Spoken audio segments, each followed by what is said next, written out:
Class 5 कोपल हिंदी पाठ 10 आया बादल। इस कविता को हम पढ़ेंगे इस वीडियो में और इसके सभी प्रश्न उत्तरों को हल करने का प्रयास करेंगे। पहले कविता को पढ़ते हैं और इसके अर्थों को समझते हैं। तो जैसे नाम ही है आया बादल, तो यहाँ बादल के बारे में चर्चा की जा रही है।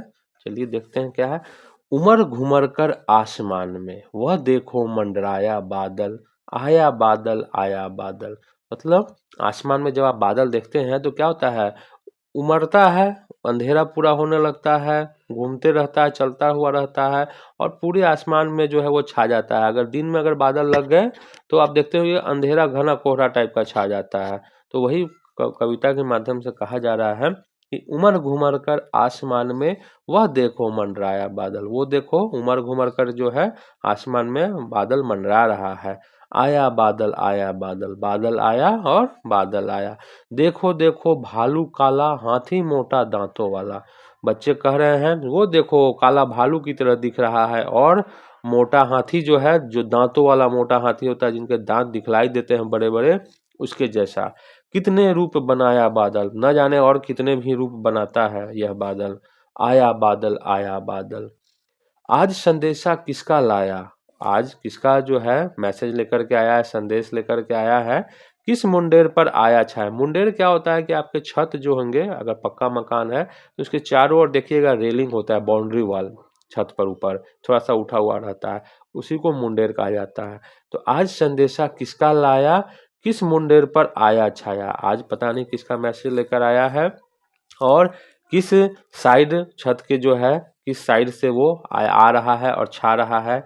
प्यारा सा मन भाया बादल, मन को भाने वाला प्यारा सा जो है यह बादल है। आया बादल आया बादल, बादल आया बादल आया। वन उपवन सब गांव नगर भी, सभी जो वन है, उपवन बगीचे हैं, गांव शहर सब जो है, नदी पोखर ताल नहर भी, नदी पोखर तालाब और नहर भी, सबको ही नहलाया बादल, सभी को नहला दिया। आया बादल आया बादल।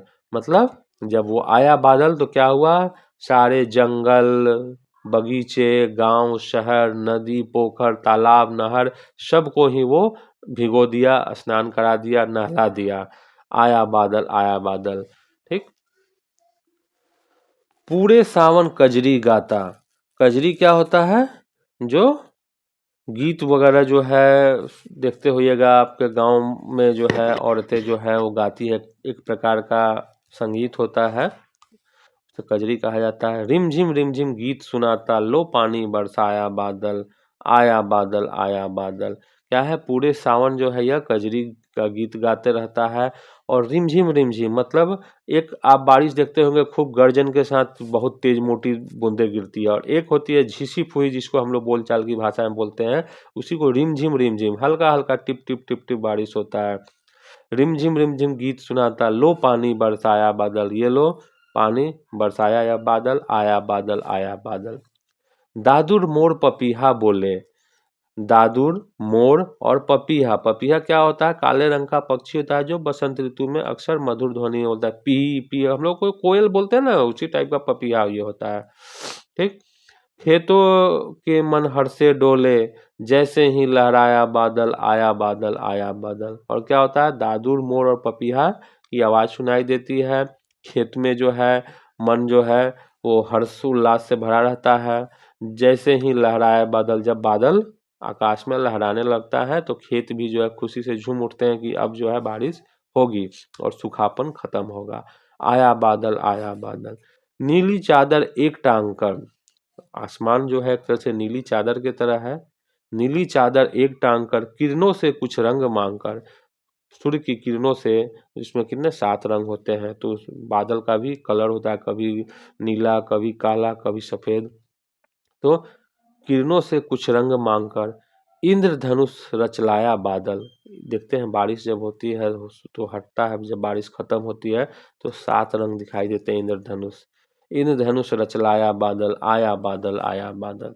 इस तरह यह कविता समाप्त होती है। इस कविता के लेखक हैं अखिलेश्वर नाथ त्रिपाठी। ठीक, इनके द्वारा ये कविता लिखी गई है। यहाँ कुछ शब्दार्थ दिए गए हैं जिनको आपको जानना चाहिए। संदेशा में समाचार, मुंडेर छत के चारों ओर उठे हुए दीवार का ऊपरी भाग, उपवन बगीचा, पपीहा मतलब चातक काले रंग का पक्षी जो बसंत ऋतु में अक्सर मधुर ध्वनि में बोलता है, दादुर मीन्स मेढक। अब इसके आगे प्रश्न उत्तर की श्रृंखला शुरू होती है, तो आप पेन पेपर लेकर तैयार हो जाइए। चलिए प्रश्न है, बादलों के बरसने के बाद आपको आपके आसपास क्या बदलाव नजर आता है? उस दृश्य का एक चित्र बनाकर रंग भरिए। तो जो बदलाव नजर आता है वो हम देख लेते हैं और चित्र आप स्वयं बनाएंगे। चलिए चलिए देख लेते हैं। पहला है कि बादलों के बरसने के बाद क्या होता है, हमें सभी पेड़ पौधे हरे भरे दिखाई देते हैं। ठीक है, बादलों के बरसने के बाद सभी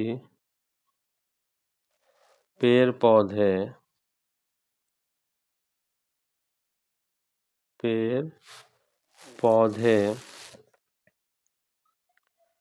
हरे भरे दिखाई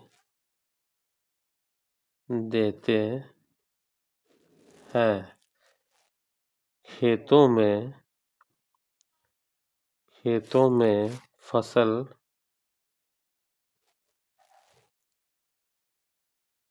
उगाई जाती है। देखते हैं, धान वगैरह के बीज जो है बोना शुरू हो जाता है। नदी नाले एकदम लबालब भरे रहते हैं। नदी नाले लबालब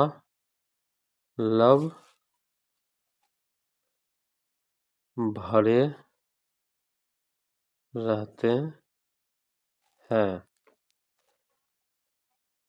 सारी धरती शस्य श्यामलम मातरम शस्य श्यामला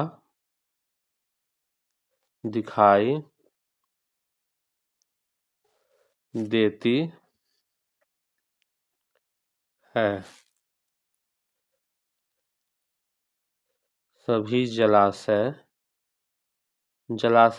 इस सेंस में नहर भी, तालाब भी, पोखर भी, सभी जलाशय जल से भरे होते हैं। ठीक है, दिखाई दे रहा होगा, जूम कर लीजिएगा, क्वालिटी बढ़ा लीजिएगा। दूसरा प्रश्न है, आपने भी बादलों को गौर से देखा होगा, आपको उनमें किसकी आकृति नजर आती है, चित्र बनाइए। तो वो चित्र आप बना लेंगे, कैसी आकृति आपको दिखती है। 3 नंबर में क्या है, बारिश आने वाली है, इस बात का अनुमान आप कैसे लगाते हैं बताइए।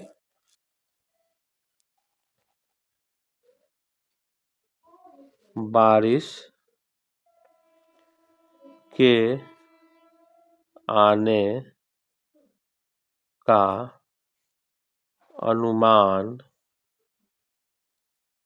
हम आकाश में उमड़ते घुमड़ते बादलों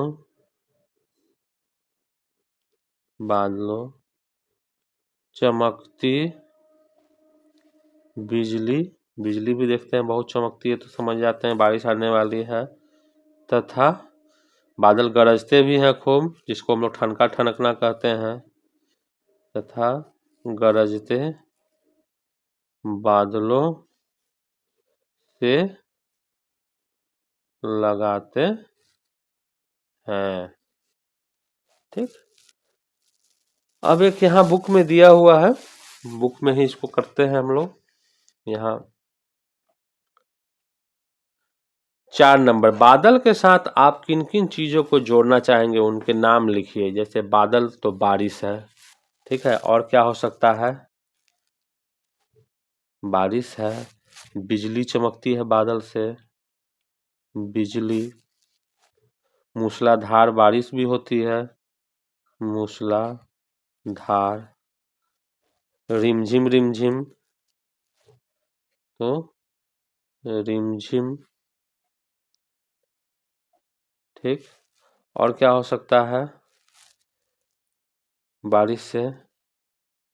गर्जन हो सकता है, गर्जन हो सकता है, और क्या हो सकता है बताइए? बूंदाबांदी हो सकती है, बूंदा बांदी, ये सारी चीजें बादल से रिलेट कर सकती हैं, ठीक। अब 6 नंबर, बादल से जुड़ी नीचे लिखी कविताओं को पढ़िए, इनमें बादल के लिए अलग अलग शब्दों का प्रयोग किया गया है, उन्हें छांट कर लिखिए। मेघ बन ठन कर आए, साथ बारिश की बूंद लाए, मेघ, ठीक। आज आए घन घन घोर, उन्हें देख नाचने लगे मोर, क्या है? घन घन घोर, क्या है? ये बादल के लिए आया है। काले बदरा पानी तो बरसाओ, क्या है? काले बदरा, ठीक। अब आगे है यहाँ पर जो आपको कुछ जानकारी इसकी होनी चाहिए। यहाँ पर पूछा जा रहा है, क्या आप जानते हैं सभी बादलों से बारिश नहीं होती है? सही बात है, कुछ बादल जो है वो दिखावटी होते हैं। बादलों के आधार पर उनके अलग अलग नाम होते हैं। इनमें से 3 प्रकार के बादल सबसे खास होते हैं। यहाँ 3 प्रकार के बादलों की चर्चा हो रही है। कौन कौन से देख लेते हैं। इसमें पहला है रेशेदार बादल, क्या है? रेशेदार बादल, घने रेशे जैसे दिखाई पड़ते हैं। ये खुद तो बारिश नहीं करते, लेकिन बताते हैं कि कहीं तेज आंधी तूफान चल रहा है। दूसरा है कपासी बादल, कपास के ढेरों की तरह दिखते हैं। इनकी तली गहरे रंग की और सपाट होती है, जबकि ऊपरी हिस्सा गोल सुंदर आकार का और चमकदार सफेद होता है।